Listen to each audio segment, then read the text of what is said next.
Hi guys, just wanted to go over something with you very simple here that I found that has been very annoying looking at other people's videos and looking at YouTube as a whole as people judging TV sets, and it's just so annoying. You're probably wondering why Vincent from Hdtv Test is on my screen, and there's a lot of reasons. He's saying a lot of things I was going to make a video on, but his videos are way more comprehensive than mine, of course more professional, considering I'm an armchair reviewer, if you want to say that. I just own the TVs and we give you the review, where he's doing side-by-sides, which is of course the most professional way of doing it, and of course having already calibrated as well. So I just wanted to go over a few things that he's saying with people that are judging TVs on YouTube and then going out and buying them and finding out that it's not the TV for them. So let's take a listen to a few things and go over them. Decisions are made, so you can draw your own conclusions within the limitations of this YouTube video. 1. The limitations of the YouTube video. Okay, there's a lot of limitations. There's compression, it's being upscaled, there's a camera, what kind of camera are you using, how are you viewing the TV at home? Are you reviewing it on your old TV? Or are you reviewing on your a brand new TV? Is it an OLED TV? Is it an LED TV? Is it even a plasma TV? That all depends, and that all is factors on how you're judging it on YouTube. All three televisions, the Sony XE90, the Sony XF90, and also the XE93, have been calibrated using reference-grade equipment to the standards used within the film and broadcast industry for both SDR and HDR. SDR and HDR. He's calibrated the TV sets professionally with high-grade equipment, not an armchair calibrator that's calibrating the TV sets and then putting them on YouTube. That is hugely important, that everything is tuned up to the peak of the TV set when he's giving you the review. I don't know if he's actually burning them in as well, meaning they're playing for 100 hours before he actually does the test. Some people even go as far as doing that. And then fed the same content from a single video source distributed using a HDMI splitter. I go to extra lengths to make sure it's a level playing field. If you are seeing some differences in colors, it's partially because of the viewing angle. These are VA-type LCD panels whose contrast and colors desaturate off axis. I have to angle the XE90 and the XE93 slightly to fit them into this video. 2. He has to angle them so we could see, because as we know, LED TV sets, if you're off angle just a slight bit, the picture degrades a tiny bit on the angles.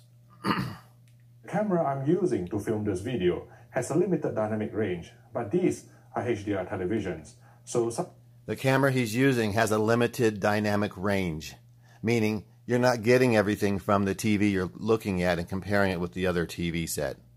Sometimes I have to lower the camera exposure to show all the specular highlight detail, causing the picture to look too dark and shadow detail to disappear. Also, to illustrate blooming or haloing artifacts, sometimes I have to increase the camera ISO, which introduces noise to the video. In such cases, I will try to caption the footage explaining what I've done. But more importantly, please remember that these video clips do not fully represent what I'm actually seeing in real life. That enough said. That should be like a remote drop right there. That everybody's playing their videos on here. I mentioned this in my other videos that I've had about 3 or 4 months ago, before I even had an OLED TV set. I had an LED. To each his own, like I've been saying forever and ever and ever. But you cannot judge this on YouTube, folks. And everybody just needs to stop it, and with their lame opinions on different TV sets. I'm not even talking about my videos. I'm talking about other people's videos as well as mine as well. People keep making these judgments looking at the TV sets and saying, okay, yeah, that's the TV I'm going to save up for. That's the TV I'm going for. I just cringe when I hear that, because I'm thinking to myself, this is something you better go to the store and look at, or if better yet, like I always say, and as you know, there's Joey, by the way, he's another good reviewer.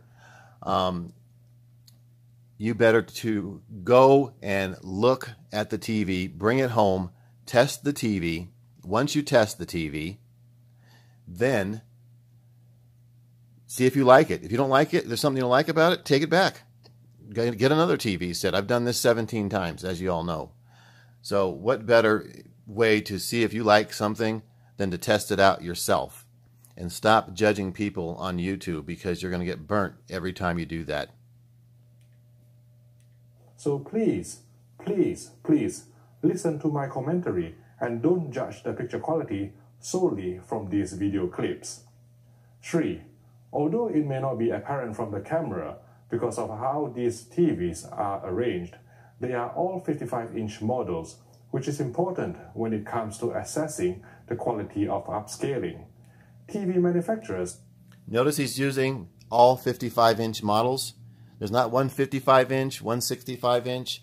A lot of times that plays a huge factor. As we know, the bigger the screen, the more problems you're going to run into. The smaller the screen, the slightly sharper picture you'll get less blooming and less artifacts, less flashlighting. 55-inch screen is just a better, sharper screen for a smaller screen. But as we know, in my opinion, bigger is always better. Generally do not like me doing these head-to-head comparisons, so it's almost impossible for me to get review samples from them for this purpose, especially not of the same screen size.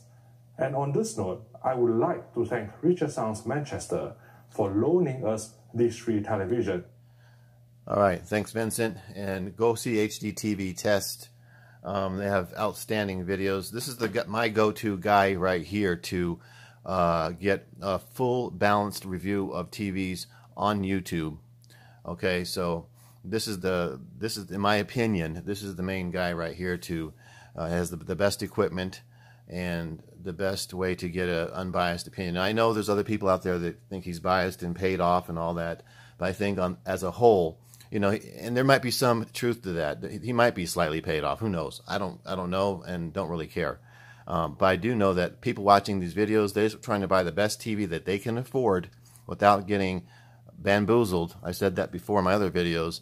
By these guys that are doing these videos, including myself, putting them up there with not the proper camera equipment, and then shooting these videos for us all to see, and then go make a snap decision, go buy the TV set, bring it home, find out we don't like the TV set because of something else, or even panel lotto and all the other stuff that takes effect with buying a TV set. So I just wanted to go over that with you guys. Y'all have a good one, and we'll talk to you later.